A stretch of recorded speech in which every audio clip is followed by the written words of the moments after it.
Pinagpalang araw po sa ating lahat. Ayan, kumusta ang bawat isa?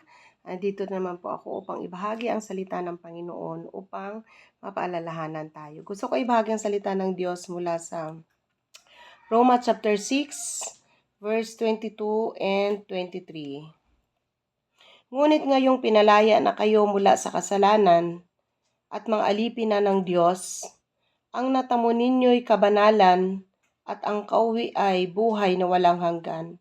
Sapagkat kamatayan ang kabayaran ng kasalanan, ngunit ang kaloob ng Diyos ay bungan walang hanggan sa pamagitan ni Kristo Jesus na ating Panginoon.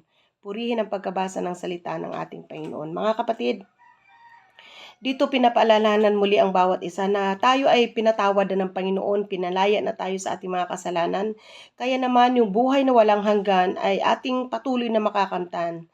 Dahil sa ating mga kasalanan, sa ating mga pagkukulang sa Panginoon, ang sabi ng kanyang salita, kamatayan ang kabayaran ng kasalanan. Ngunit, kapatid, ang kamatayan na ito na nakalaan sa bawat mga makasalanan, ito'y tinubos na ng ating Panginoong Hesus. Kaya naman, magsaya tayo, mamuhay tayo ng may kagalakan at mamuhay tayo syempre ng ayon sa kalooban ng Panginoon.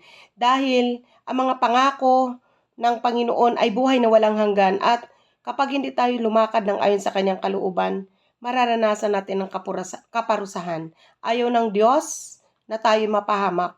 Gusto ng Diyos na may padama sa atin ang kanyang tunay na pagmamahal. Kaya naman po, ano ang dapat nating gawin? Sumunod tayo sa salita ng Diyos na ating mga naranasan. Pagpalain ng salita ng Panginoon. Let us pray.